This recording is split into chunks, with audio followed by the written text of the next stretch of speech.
Hai ayah bunda keluarga tercinta, selamat sore, assalamualaikum warahmatullahi wabarakatuh.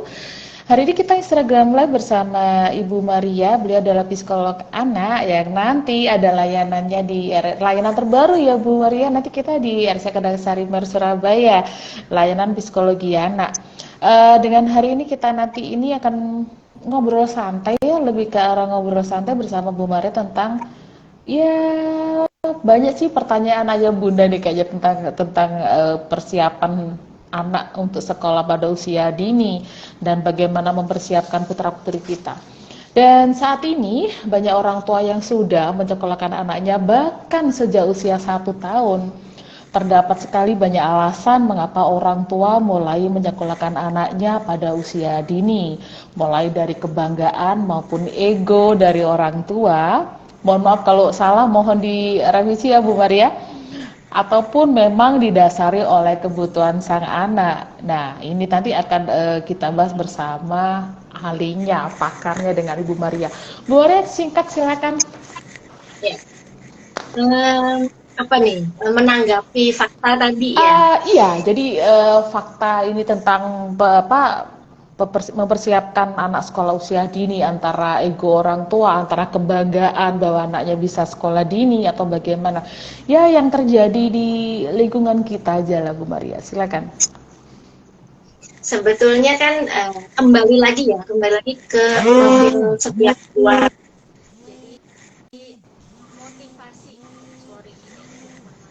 Oke, Iya. motivasi itu kan kembali lagi ke tiap orang tua gitu ya.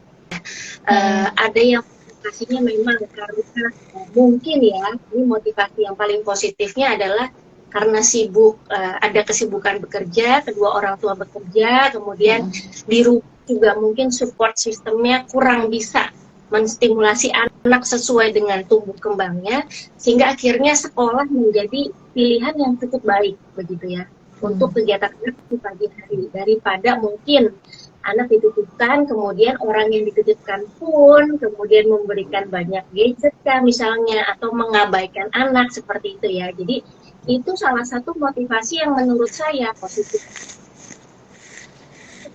Motivasi lainnya yang positif adalah misalnya memang anaknya punya kebutuhan untuk melakukan kegiatan-kegiatan yang memang tidak bisa dilakukan di rumah, ya. Bukan karena kesibukan orang tua, tapi memang karena rumahnya, misalnya tinggalnya di apartemen studio yang cukup sempit sehingga ruang geraknya anak terbatas, kemudian anak juga punya kebutuhan interaksi dengan orang dewasa lain selain misalnya begitu ya. Itu motivasi yang jelas positif untuk menyekolahkan. Nah, motivasinya yang tidak positif ya, saya nggak berani ngomongnya, tapi yang kurang positif adalah ketika tidak melihat bahwa anak ini butuh sekolah, ya, tidak melihat profil anaknya, tidak melihat apakah profil si sekolah ini sesuai dengan kebutuhan si anak, ya, melainkan yang penting anak ini sekolah aja, ada kerjaan aja di luar rumah, itu yang pertama. Kemudian yang kedua, yang disebutkan Mbak, teman-teman saya semuanya mereka sekolah nih, masa anak saya enggak gitu kan. Nah, jadi sebetulnya pilihan menyekolahkan anak ya sejak usia apapun itu menjadi positif ketika kita tahu tujuannya kita apa, dan tujuan itu baik. Kemudian kedua, di-compare dengan memang profilnya anak seperti apa, kebutuhannya dia, sehingga nanti ketika menyekolahkan pun orang tua yang seperti itu akan cari sekolah yang sesuai dengan profil anak, ya. Contoh, anaknya ini punya kebutuhan untuk dibawa bersosialisasi karena dia anaknya cenderung anak yang kemampuan adaptasinya kurang gitu ya, sehingga dipilihkan sekolah yang muridnya cenderung sedikit dong, hanya 2-3 anak, nggak tiba-tiba anak ini disekolahin yang isinya 20 anak gitu ya. Ketika itu dilakukan, tahapan itu dilakukan, jadi tahapan pertama orang tua lihat profil anak, kemudian kedua orang tua mensurvei sekolah yang sesuai dengan profil anak.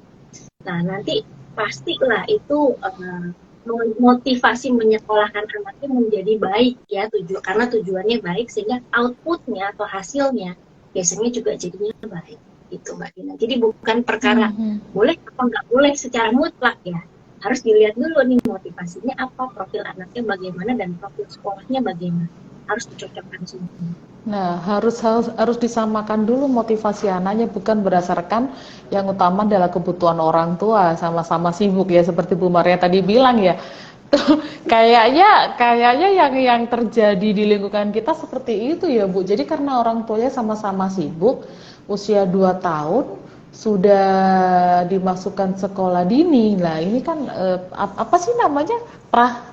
Praskul apa preschool apa ya Ibu namanya yang untuk usia 2 tahun itu. Itu kelas nursery gitu. Ah, Tapi ah, sebetulnya Mbak Dina, sejauh misalnya si sekolah ini kurikulumnya sesuai dengan kurikulumnya. baik, tetap baik adanya, karena itu stimulasinya pasti baik ya. Lain Mm-mm. cerita kalau anaknya di usia 2 dan kurikulum sekolahnya itu bukan untuk anak usia 2 tahun gitu ya, terlalu akademis sekali misalnya, terus kemudian bahasa yang digunakan juga tidak sesuai dengan bahasa ibu anak, bahasa ibunya si anak ini, sehingga anak menjadi bingung bahasa di sekolah. Mm-mm. Mm-mm. Kemudian tadi jumlah siswa juga dengan karakteristik sekolahnya juga tidak sesuai dengan anak, itu jadi sebenarnya ada loh sekolah, beberapa sekolah yang saya tahu yang menyediakan kelas-kelas memang untuk anak kecil, tapi stimulasinya betul-betul sesuai dengan usianya begitu. Tapi ada Hmm. juga orang yang tidak seperti itu begitu. Jadi Hmm. kembali lagi harus dilihat anak per anak dan sekolah per sekolah ya, serta orang tua per orang tua. Jadi profilnya ini harus ini kan semua, diformulasikan semua begitu. Iya, Bu Maria mohon maaf, suaranya kecil soalnya. Bisa mungkin ada headset atau bagaimana Ibu? Nggak ada ya. Agak kerasa dikit ya suaranya. Kayaknya kecil banget soalnya. Jadi saya lanjutkan ya Ibu ya. Jadi kembali ke yang tadi ya. Jadi apapun bentuk sekolah itu harus melihat juga hal penting dalam perkembangan anak ya. Seperti itu. Karena mungkin memang tujuannya orang tua adalah yang utama mungkin anak-anak akan belajar untuk bersosialisasi mungkin ya di sekolah itu. Tapi yang menjadi hal penting yang harus menjadi apa ya, motivasi orang tua adalah untuk perkembangan anak juga juga dipikirkan ya seperti itu ya Bu ya. Betul. Nah, tadi Mbak Dina menyebutkan bersosialisasi ya. Iya, Nah, betul. ini ada pemahaman di Nah, awam yang banyak sekali salah, gitu nah ya. itu ya. Bahwa sebetulnya anak usia kurang dari 4 tahun, Mm-mm. itu dia belum ada kebutuhan dan kemampuan bersosialisasi dengan teman sebaya. Ya, Di bawah 4 tahun sebetulnya ya. kalau dilihat-lihat ya, bahkan anak sampai usia 3 tahun pun memang mereka bisa. Ada anak yang bisa berinteraksi dengan baik begitu ya. Tapi 50 sampai 60% lah kita mau bilang ya, itu sebetulnya mereka tuh main sendiri-sendiri, tapi mereka di satu tempat yang sama. Tapi Hmm. sesekali berinteraksi. Jadi bukan bersosialisasi seperti yang orang tua bayangkan bahwa mereka akan belajar untuk uh, ngobrol, kemudian bekerja sama dalam kelompok begitu ya, belum nyampe ke sana gitu ya. Oke, oke. Tapi kalau misalkan kita ngomong sosialisasi apa sih sebetulnya yang paling penting untuk anak Mm-mm. pelajari ketika masuk sekolah, adalah kemampuan menyesuaikan diri dengan sebuah aturan dalam bermasyarakat. Nah, itu kan salah satu kemampuan sosialisasi. Bagaimana anak belajar cara ngomong dengan teman, itu beda dengan cara ngomong dengan guru. Kalau manggil teman kan boleh tuh dicolek, ya. Tapi kalau manggil guru kan nggak boleh sembarangan colek pipinya guru, begitu. Nah, itu sebetulnya kemampuan sosialisasi yang paling utama yang harus orang tua tanamkan ke anak ketika Hmm. mereka masuk sekolah usia dini. Jadi bukan sosialisasi antar teman. Karena yang pertama, kemampuan mereka belum semampu itu. Yang kedua, kebutuhan mereka untuk itu juga belum sebesar itu. Kebutuhan untuk bersosialisasi dengan teman ini akan semakin besar di usia nanti SD. Besar Hmm. dan matang. Makanya anak SD kita lihat udah mulai punya best friend lah, Iya, udah mulai geng-geng, iya. Betul, jadi betul, sharing betul. hobi, gitu, sharing koleksi. Tapi anak TK ke bawah belum. Tuh, tapi anak TK ke bawah akan belajar caranya menyapa, caranya Hmm. ngomong, caranya menggunakan percakapan untuk menyampaikan keinginan. Itu sebetulnya. Jadi bukan belajar berteman loh ya. Nah, Nah, ini sosialisasi ini kayaknya pemahamannya ini ya ayah bunda pemahamannya nih. Ya ya ya, betul betul itu Bu. Saya setuju banget nih. Berinteraksi ya, mungkin berinteraksi bukan bersosialisasi. Maksudnya yang kurang dari 4 tahun adalah berinteraksi tentang atau mengetahui tentang rules ya, etika, aturan ya. Ini yang harus diketahui dulu awal ya, basicnya. Menarik sekali nih. Ya benar, untuk membentuk karakter juga ya Bu ya, untuk ya. anak-anak usia segitu ya. Hmm. Makanya sebetulnya kalau anak-anak di bawah SD ya, oke lah kalau yang TK orang tua udah mulai cari sekolah yang agak Ya. akademik. Mm-mm. Karena untuk ngejar takut di SD anaknya sulit mengikuti begitu. Oke kalau di TK. Tapi kalau misalkan memang mau masukkan anaknya di usia bawah 4 tahun, sebaiknya pilih sekolah bukan yang academic oriented, tapi lebih ke Bukan yang karakter akademik. oriented ya, lebih ke karakter Oke oriented, oke. Hmm. tekun, belajar berteman, belajar eh, bicara dengan guru, belajar mematuhi aturan gitu, belajar memahami perintah, itu jauh lebih penting. Nah ini ya. Menarik sekali ya.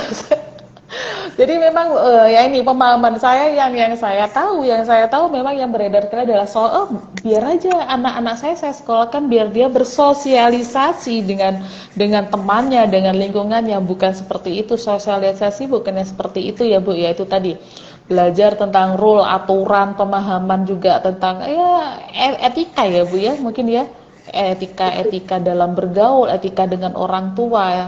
Nah ini nih ya setuju banget ini saya. Bu, kalau misalnya untuk usia segitu, ada kita ini mau ada layanan kan psikologi anak ya. Layanan tes apa sih Bu yang untuk awal-awal usia segitu Bu, 4 tahunan? Oke. Kalau yang untuk usia dini ya kita sebutnya Mm-mm. ya, Ya. dari kan ada loh baby school loh 8 bulan juga udah di sekolahin, sekolahnya ada sebetulnya baby Ya. school ya.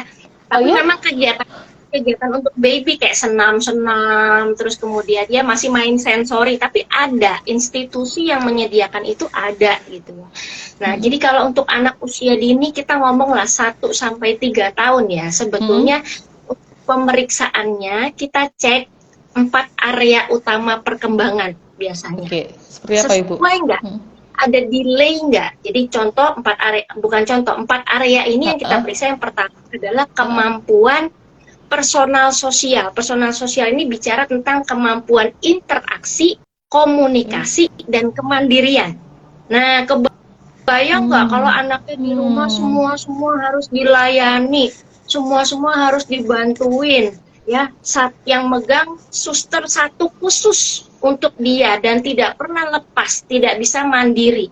Kebayang nggak sih kalau masuk ke dalam sebuah sistem sekolah, anak ini akan kesulitan begitu. Jadi itu salah satu yang kita cek. Tapi bukan berarti gini, nanti setelah dengar ini kemudian oh kalau anak saya belum mandiri berarti anak saya nggak boleh sekolah dong Bu gitu. Hmm. Padahal misalnya orang tuanya sibuk ya tadi ya ada kendala dan memang solusi terbaik adalah di pagi hari menempatkan anak di sebuah sekolah supaya dapat stimulasi gitu ya.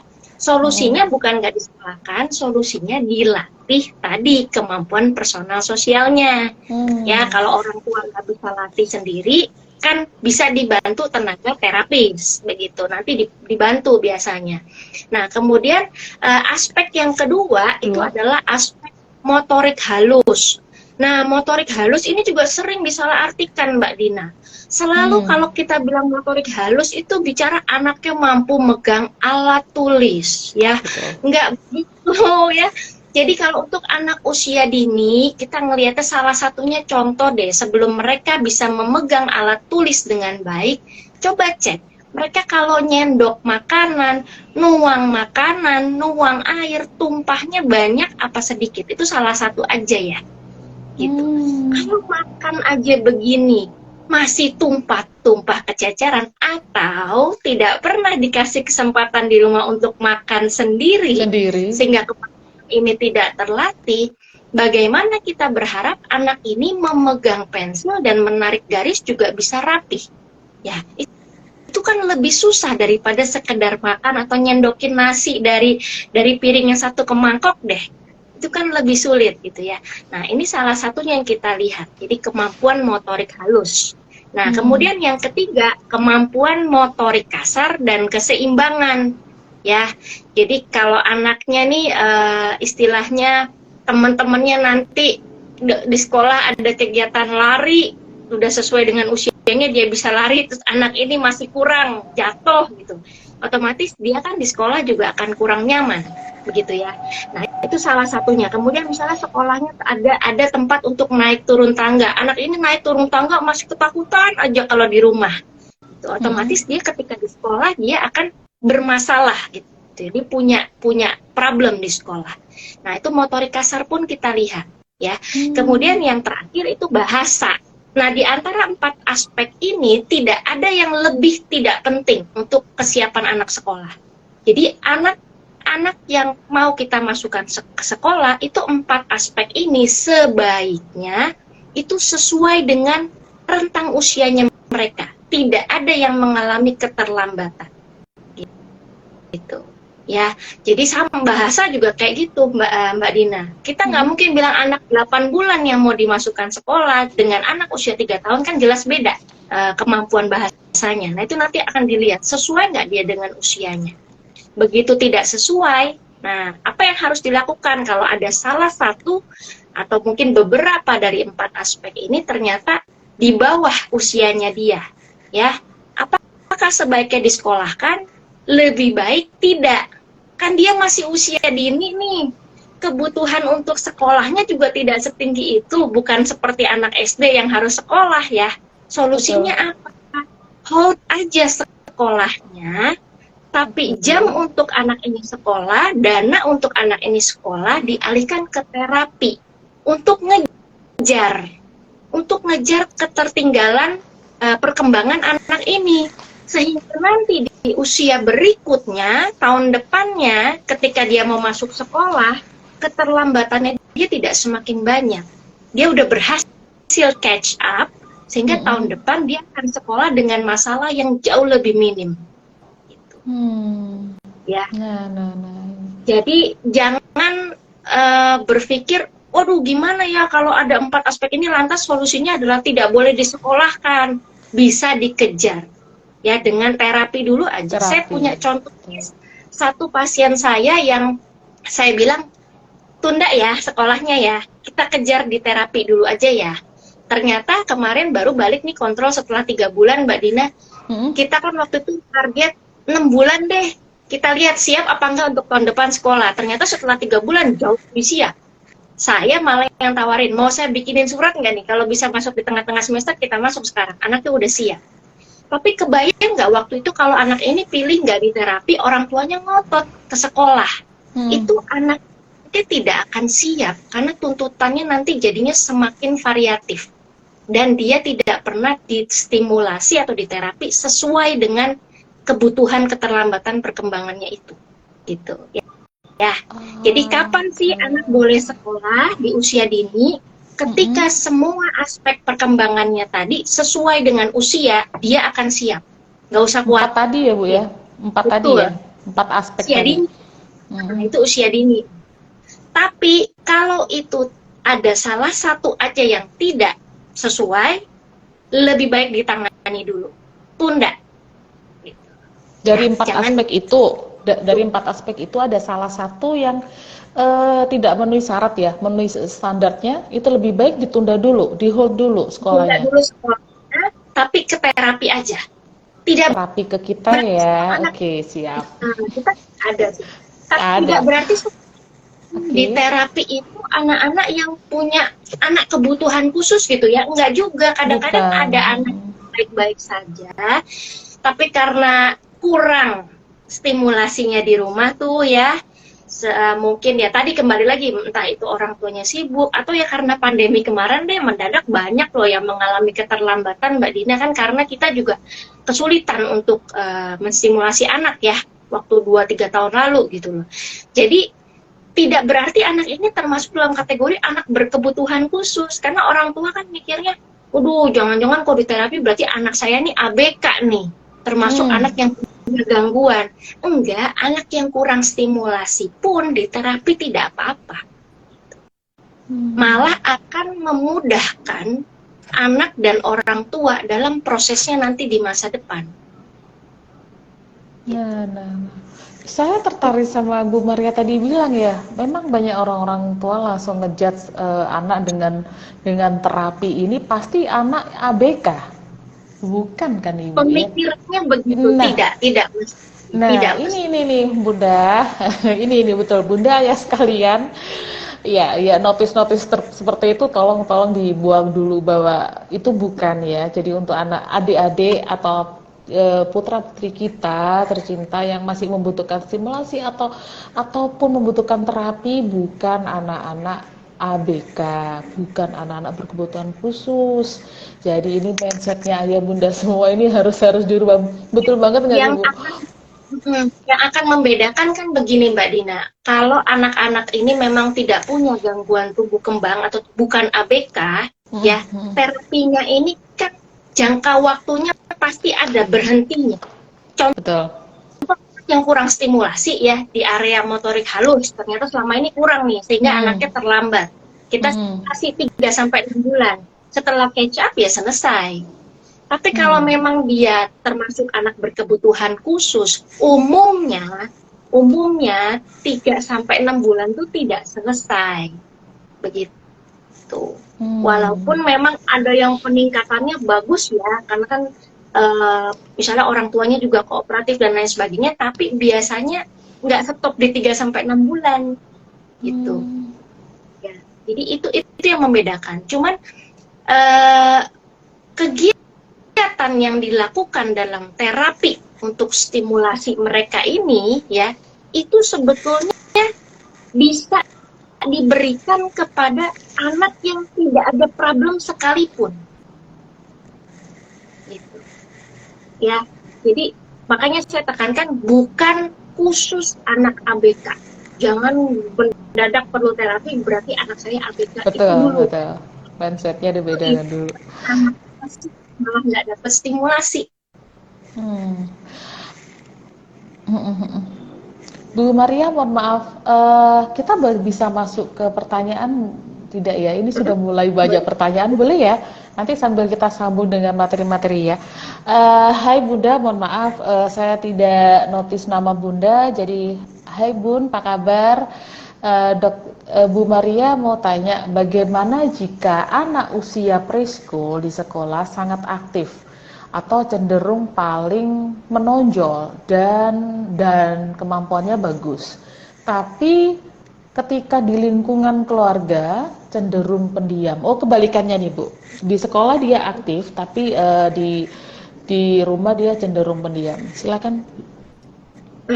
Nah, jadi kalau anak kita menunjukkan perbedaan perilaku di dua tempat, ya biasanya kemungkinan besar itu karena dia ada respon atau reaksi-reaksi terhadap orang-orang atau aturan di sekitarnya, ya. Jadi saya tidak bisa memberikan jawaban pasti, oh penyebabnya mungkin karena anaknya A, B, C, dan D, begitu tidak bisa. Ya, saya harus tanya orang tuanya dulu, memangnya kalau di rumahnya, di keluarganya itu seperti apa sih? Kemudian lingkungan di rumahnya seperti apa sih? Bedanya dengan di sekolah seperti apa? Cara ngomong orang di rumah dengan cara ngomong guru di sekolah seperti apa? Nah itu kan juga harus diolah sama saya datanya. Kita bisa, oh penyebabnya karena ini.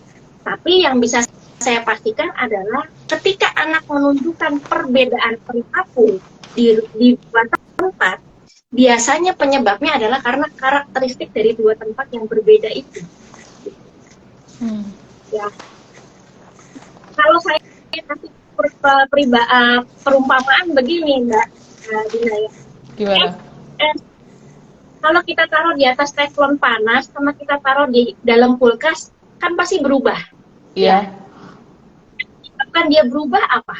Apakah si esnya ini enggak, tapi kondisi dan kondisi di teflon gitu. Jadi kalau balok ya, balok kayu, Mbak Dina mau taruh di atas teflon, mau taruh di dalam kulkas, bentuknya akan selalu sama. Ya. Jadi kalau memang penyebabnya ada di anak ini, ya dia akan sama tuh, mau di sekolah kayak mau di rumah. Tapi kalau dia bisa beda-beda, berarti ada sesuatu di dalam lingkungannya yang membuat dia tuh berbeda. Ya. Nah, Dia betul. bandingkan dengan detail. Jadi memang tidak bisa langsung diputuskan ada something atau ada sesuatu, tapi harus di apa Bu ya, diobservasi dulu ya, harus dilihat dulu ya di rumah bagaimana, dan di lingkungan di sekolah juga bagaimana. Lah ini nanti ada di RSCK Dasar Iman kita sudah ada ya Bunda. Jadi Bunda tadi yang bertanya, kita sudah ada layanan juga lanjutan. Jadi untuk ayah Bunda ya yang mau berkunjung atau tanya-tanya nanti bisa hubungi hotline kita gitu ya. Baik seperti itu. Bu, boleh ke pertanyaan selanjutnya? Uh, apakah menyekolahkan anak sedini mungkin lebih baik untuk perkembangan otak anak, Ibu Maria? Seperti itu. Pertanyaannya singkat sih. Silakan Ibu. Oke. Begini. Otak manusia itu bisa menyerap segala sesuatu yang diberikan kepada dia, baik itu dari rumah, dari sekolah, ya, bahkan mungkin hanya sekedar kita ajak ke Indomaret. Kalau seorang anak itu memang punya salah satu contohnya baik di dalam fungsi berpikir anak yang bisa kita tes ya dengan tes IQ, salah satunya adalah keluasan minat atau rasa ingin tahu yang menyebabkan keluasan wawasan anak ini tinggi gitu. Nah, anak yang ininya tinggi nih Mbak Dina, mau Mbak Dina taruh di sekolah yang biasa aja, mau Mbak Dina lepas di toko buku, taruh di Indomaret, dia akan bisa menyerap sangat banyak gitu. Jadi jawaban saya adalah kalau memang orang tua punya motivasi memberikan stimulasi kognitif yang terbaik pada anak begitu ya, jawabannya tidak hanya satu sekolah. Di sekolah is not the only solution. Menurut saya, sekolah adalah solusi terbaik kalau motivasi kita adalah mempersiapkan anak kita masuk ke dalam sistem masyarakat. Gitu, ya. Kalau kita memang mau menyiapkan anak kita tadi, interaksi, sosialisasi, ya, kooperativitas, dan lain-lain, ya itu jawabannya sekolah. Nggak bisa di rumah, ya. Nah, kalau misalnya hanya sekedar kognitif, wah itu nggak hanya sekolah. Buku, YouTube, terus homeschooling pun bisa sebetulnya. Ya, yang tidak bisa digantikan oleh sekolah umum adalah proses anak menyesuaikan diri dengan sistem dan lingkungan. Itu yang tak tergantikan. Ada guru yang modelnya begini, ada teman yang modelnya begini. Nah, itu nggak bisa tergantikan hanya dengan di rumah dan baca buku saja. Betul banget. Ibu ke pertanyaan selanjutnya boleh ya? Ini mulai banyak pertanyaan. Terima kasih ya Bunda. Mohon maaf saya tidak note ya ininya, yang bertanya namanya Bu Maria, anak usia 6 tahun ada beberapa kata kurang jelas diucapkan, tetapi bisa bercerita. Bagaimana Bu dengan anak seperti itu? Silakan. Usia 6 tahun. 6 tahun. Ya, itu lebih baik dibawa untuk diperiksakan ya. Gitu. Nah, ini juga berlaku untuk semua ayah bunda yang menonton begitu ya. Ketika kita merasa punya concern tertentu tentang anak, ini problem atau bukan ya, bawa periksa 1-2 kali aja cukup. Kalau seandainya saat kita periksa, oh ternyata ini masih di rentang normal kok, ya tinggal dibantu aja di rumah sedikit, kan Mm-mm. tenang, begitu ya. Dan kita juga jadi tahu, oh harus apa di rumah. Tapi kalau ternyata anak ini butuh bantuan lanjutan, kan lebih bagus juga karena lebih cepat ditangani, itu lebih sedikit masalah di kemudian hari. Jadi kalau misalkan memang contoh tadi ayah bundanya concern, kok kayaknya artikulasinya nggak jelas nih, pengucapan pelafalan kok nggak jelas, ada something nggak dengan anak saya, bawa aja periksa. Ya, di undang saniter ada rekapitulasinya. Nah, dokter medik itu pasti bisa apakah ada sesuatu di area mulutnya anak ini yang mempengaruhi kemampuan bicaranya dia. Nah, kalau memang nggak ada, harus tenang. Kalau ada, ditangani lebih cepat sehingga kedepannya anak ini bisa lebih bagus lagi ngomong.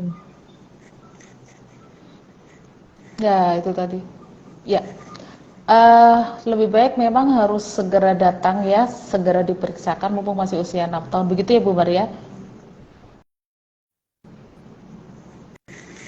Bu Maria ke pertanyaan selanjutnya ya, boleh ya? Oke. Okay. Nah, sore Bu Maria, kalau anak usia 3 tahun sudah masuk sekolah pada umur 1 tahun, tapi masih belum berani ngomong sama orang lain, seperti itu. Sebentar, mungkin kayaknya kurang jelas nih Bunda. Sore Bu Maria, kalau anak usia 3 tahun sudah masuk sekolah di usia 1 tahun, tapi masih belum berani, sebentar, masih belum berani ngomong sama orang lain yang di rumah, termasuk sama guru atau teman-temannya sekalian pun dia di masa pelajaran juga. Bagaimana Bu Maria? Apakah perlu diterapi atau oh ya, apakah perlu diterapi atau masih termasuk wajar saja ya Bu Maria? Jadi usianya 3 tahun sudah sekolah selama 1 tahun. Seperti itu Maria. Oke. Jadi ayah bunda juga harus ingat bahwa ketika ada sebuah problem di anak dan problem ini cenderung menetap, ya tidak ada perbaikan, menetap aja, problemnya ada terus sama atau malah semakin buruk dalam jangka waktu minimal 3 sampai 6 bulan, itu sebaiknya langsung dibawa ke tenaga ahli. Hmm. Ya, Mm-mm. jadi kalau contoh gini, anaknya kok masih nggak mau ngomong, sudah berapa lama? Sudah 1 tahun, berarti itu kan sudah di atas rentang 3 sampai 6 bulan itu. Bawa, periksakan. Itu harus dicek. Ada apa ya, kok anak ini sampai udah 1 tahun kok nggak bisa adaptasi terus untuk berani ngomong. Biasanya memang ada sesuatu ya yang perlu dicek lebih dalam lagi. Tapi kalau misalnya masih ragu-ragu gitu ya, mau dilihat dulu, nggak apa-apa dilihat dulu. Tapi batas waktunya tadi itu saya bilang 3 sampai 6 bulan. Kalau itu hanya variasi, namanya orang manusia hidup ya Mbak Dina, kan nggak ada tuh lempeng terus tanpa masalah gitu ya. Jadi kalau itu hanya masalah variasi aja dalam perkembangan anak ini, dia, itu dia akan hilang itu Hmm. ya. Jadi masih masih dalam tahap wajar saja ya Bu Maria kalau seperti itu ya? Kalau sudah di atas 3 sampai 6 bulan, rasanya harus dicek deh. Karena Harus harus datang ya, dicek kembali, diobservasi. yang disebut wajar itu setelah 3 bulan dia akan turun, masalahnya akan berkurang. Akan berkurang. Yang Nah ya disebut Bunda. Nah ya Bunda segera ya kalau memang menemui hal-hal seperti ini memang harus segera untuk datang memeriksakan. Jadi jangan berspekulasi sendiri, maksudnya jangan langsung ngejat sendiri. Jadi lebih baik ke ahlinya seperti itu. Bu Maria ke pertanyaan selanjutnya ya. Bu Maria, apa benar anak-anak yang belum cukup umur untuk bersekolah berisiko mengalami gangguan psikologi? Apakah termasuk dalam gangguan ADHD juga? Seperti itu, Bu, silakan. saya termasuk anak yang sekolah belum sesuai dengan umurnya. Umar Tapi ya? saya Oh tidak ya? mengalami, tapi saya tidak mengalami gangguan psikologis karena itu gitu. Dan beberapa anak yang saya lihat, jadi Mm-mm. kembali lagi ke tadi, ketika kita lihat profil anak ini, dia sudah siap, dia tidak ada masalah perkembangan, gitu lah. Dia mampu, maka tidak akan terjadi masalah psikologis. Tapi Hmm. akan terjadi ketika ternyata anak ini tidak mampu, lalu dipaksa masuk. Nah, itu yang jadi masalah. Entah itu masalahnya di psikologis, ya, masalah emosi, masalah perilaku, gitu ya, atau masalah di akademis, di pelajaran, begitu ya, atau masalah lainnya. Jadi kembali lagi ke anaknya. Makanya kalau memang nggak yakin siap nggak ya, ya dicek aja kalau nggak yakin. Ya biasanya kalau kalau udah ada kayaknya kok anaknya nggak siap, ya sudah dicek. Nanti kalau memang betul nggak siap, kan ada solusi bagaimana menyiapkannya. Karena kan Hmm. orang tua daftar sampai ke anaknya masuk itu biasanya jedanya kan panjang berbulan-bulan, Mbak Dina kan ya. Untuk masuk tahun Betul. ajaran depan di September ini udah bayar, udah daftar nih gitu ya, masih ada banyak waktu gitu. Nah, Untuk itu tadi. Jadi sudah ada nih persiapannya. Lah, ada apa belum? Kalau masih ragu ya segera nih. Ini masih ada waktu sih, masih ada waktu ya. Karena kita sebagai orang tua kita bukan guru gitu loh. Nanti bisa stres sendiri gitu ya, Bu ya. gitu. Betul banget ya. Bukan guru bisa stres sendiri nanti. Bu Maria, pertanyaan selanjutnya nih. Bu Maria mohon info untuk terapi tentang kefokusan anak dalam belajar. Ya, kayaknya menarik banget nih. Anak-anak kadang ya mungkin ini perubahan dari apa online ke offline ataupun selanjutnya ini. Banyak yang pasti punya punya masalah seperti ini. Silakan Bu Maria. Namanya terapinya di kita. Yang dikatakan Mbak Dina ya.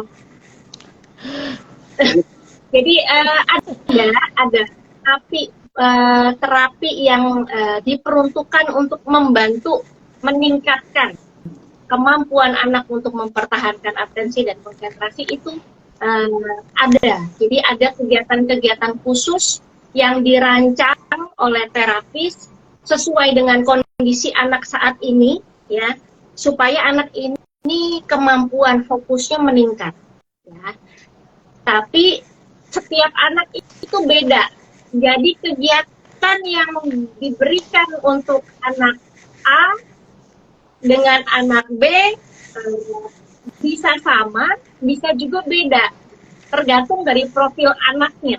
Contoh anak sama 4 tahun ya, dua-duanya sama-sama nggak bisa fokus, tapi yang satu nggak fokusnya ngelamun nih, Mbak Dina.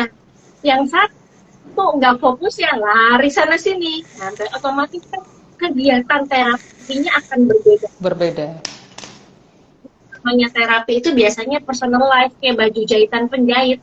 Tiap anak akan didesain sedemikian mungkin kegiatannya sesuai dengan profil si anak itu masing-masing. Hmm. Nah, ini jangan membedakan anak satu, perkembangan anak satu dengan anak yang lain meskipun usianya sama. Nah, ini seperti itu ya Bu ya. Karena kan kadang ini usianya sama, tapi kok ini seperti ini, anak saya seperti ini. Nah, ini jadi galau nanti bundanya. Ya, Bu Maria, selanjutnya nih ada pertanyaan lagi. Bu Maria, apakah ada pengalaman dari Bu Maria tentang anak yang saat sekolah usia dini tidak mampu mengikuti kegiatan sekolahnya? Dari pengalaman dari Bu Maria sendiri. Silakan Ibu. Cukup banyak ya, tim kami cukup banyak yang seperti ini. Penyebabnya juga macam-macam begitu ya. Yang pertama ada yang karena memang orang tuanya clueless, stimulasinya kurang sekali di rumah sehingga secara kesiapan anak itu kurang sekali ya. Kemudian yang kedua, anaknya punya kebutuhan khusus yang tidak terdetek sejak dini gitu. Kemudian yang ketiga, adanya kondisi-kondisi keluarga yang tidak mendukung tumbuh kembangnya anak, juga tidak kooperatif antara anak dengan sekolah, itu juga ada. Faktornya banyak sekali Mbak Dina. Tapi kalau ditanya ada nggak? Ada. Cukup banyak nggak? Ya, cukup banyak. Makanya banyak beberapa pasien saya tuh saya arahkan untuk kalau memang mereka punya komitmen ya untuk berubah cara pengasuhannya, mengikuti terapi dan lain-lain, itu biasanya ada kemajuan. Anak yang ngalamin problem ini menjadi ada kemajuan. Tapi kalau diabaikan terus, biasanya masalahnya semakin lama semakin numpuk. Ini kayak sakit gigi Mbak Dina, gigi bolong sedikit, oh langsung kita tambah, bolongnya terbesar. Tapi Betul, kalau betul, diabaikan, betul. bolongnya tambah besar. Sama, problem psikologis dan problem perilaku juga sama seperti itu. Masalah tumbuh kembang juga sama. Sama aja ya. eh Bu Maria, ini kan mungkin Ayah Bunda mau tanya tentang konsultasi awal ya, konsultasi atau tele apa ya, untuk awal-awal sih untuk konseling dulu, untuk konseling bersama Bu Maria dulu di awal bisa ya? Bisa, bisa. Bisa, bisa. Jadi nanti Ayah Bunda ya tadi sempat bertanya ingin konsul atau konseling dulu di awal dengan Bu Maria bisa. Nanti ya ada jeda, nanti ada satu sesinya itu ada durasinya. Nanti bisa tanya-tanya ke hotline kami tentang hal ini ya. Terus selanjutnya Bu Maria ada pertanyaan lagi nih. Ada beberapa pertanyaan, saya masih bingung milih yang mana dulu nih. Oh ya, apa sih Bu Maria keuntungan dan kerugian dalam penjurusan sekolah yang lebih dini dalam pendidikan anak di Indonesia? Nah,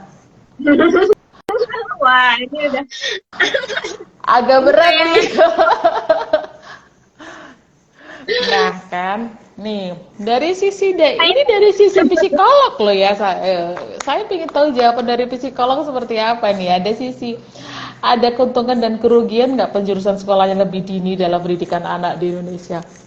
eh, gini, sebenarnya kalau misalnya kita ngomong ya, di luar negeri itu kan Ya. dari mereka sejak dini sudah ada penjurusan di luar negeri. Hmm. Nah, di kita ini kan baru-baru ini. Kalau saya mengamati berdasar pengalaman aja ya, saya bukan ahlinya di bidang ini, karena ini harus ngomong sama psikolog pendidikan, saya ini kan backgroundnya klinis begitu. Kemudian juga harus ngomong sama orang-orang dari Kementerian Pendidikan begitu ya. Hanya kalau dari saya pribadi melihatnya, yang pertama anak kita harus dari lebih awal mulai diajak untuk berpikir dan melihat to the future dibandingkan dulu. Yang waktu Hmm. masih aja aku mau jadi apa nanti urusan belum kuliah. Tapi yang sekarang Hmm. lebih dini lagi bisa pikir dan memutuskan itu. Artinya kita sebagai orang tua mempersiapkannya apa? Dari kecil ya, dari SD, anak kita sudah harus diajarkan untuk punya sifat karakter yang pertama adalah memplanning ya, dan membuat keputusan, melihat konsekuensi negatif dan positif dari sesuatu. Itu saja yang kita bisa lakukan. Karena kita tidak bisa merubah sistem, begitu ya. Ini kan dari pemerintah begitu. Tapi yang bisa kita siapkan untuk anak-anak kita ke depannya adalah mereka punya yang namanya karakter mampu diajak berdiskusi untuk membuat keputusan di masa depan. Dari kecil simpel aja. Anak mau ulangan, mau pekan ulangan, tapi anak juga mau main game. Anak juga mau pergi main sama temennya, anak juga ada les. Nah, dari itu kita ajarin. Oke, kita lihat, kamu punya kondisi begini, problem kita gini, waktu kita segini. What do you choose? Yang mana yang paling bagus untuk kita? Nah, karakter itu yang bisa kita tanamkan kepada anak sejak dini. Yang pertama. Yang kedua, sebagai parent, kita harus membekali diri kita dengan semakin banyak pengetahuan tentang jurusan, karir, dan lain sebagainya. Nggak boleh punya pikiran yang tertutup bahwa zaman masih sama seperti zaman kita kecil dulu. Itu ya, dua itu sih kalau dari saya, psikolog klinis. Gitu. Nah, itu tadi. Bu Maria, kayaknya saya sudah di warning nih, sudah tinggal 5 menit, tapi sudah disudahi dulu, karena kan IG Live kita ini maksimal sampai cuma 60 menit doang. Nanti kita sambung lagi ya, nanti kita bertemu lagi di sesi selanjutnya.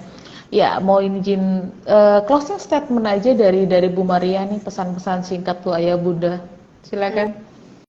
Terkait sekolah ya, gitu. Ya. Itu aja sih yang mau saya tekankan kepada orang tua ya, bahwa ketika anak kita sudah punya karakter pembelajar ini dia punya rasa ingin tahu, dia punya pemahaman instruksi yang baik, dia bisa kooperatif dengan orang lain gitu ya. Dia juga bisa mampu untuk menganalisa situasi sosial, dia punya minat atau kesukaan untuk belajar informasi baru. Ayah bunda itu nggak usah khawatir dia sekolahnya usia berapa, kemudian kurikulumnya modelnya bagaimana, gurunya modelnya apa, nggak usah khawatir karena anak ini akan mampu secara baik menyerap semua pengetahuan yang diberikan kepada dia. Kalau di sekolah nggak cukup, dia akan cari di rumah, dia akan cari di YouTube, dia akan semakin pintar. Tapi kalau anak kita dari kecil kita ajarkan untuk tidak disiplin, tidak tanggung jawab, tidak mandiri, tidak suka belajar, tidak suka baca, maka di sekolah apapun dengan kurikulum apapun, dia akan kesulitan untuk menyerap pengetahuan yang diberikan. Jadi solusi kuncinya adalah bagaimana kita menyiapkan anak kita untuk jadi seorang pembelajar seumur hidup. Ya, itu yang paling penting. Jadi seorang pembelajar seumur hidup atau mandiri ya, Bu ya, seperti itu ya. Nah, bagaimana kesiapan kita? Siap atau tidak kita sebagai parents? Nah, ini ya, Bu Maria mau izin saya menutup, tapi jangan pergi dulu. Saya ada note juga nih. Ketika kegiatan usia dini diperlukan untuk simulasi perkembangan anak secara menyeluruh, baik fisik, kognitif, dan sosial, afeksi, ataupun emosi yang saling berkesinambungan. Sebenarnya, pentingnya sekolah akan menyekolahkan anak sejak usia dini. Bagaimana dengan itu?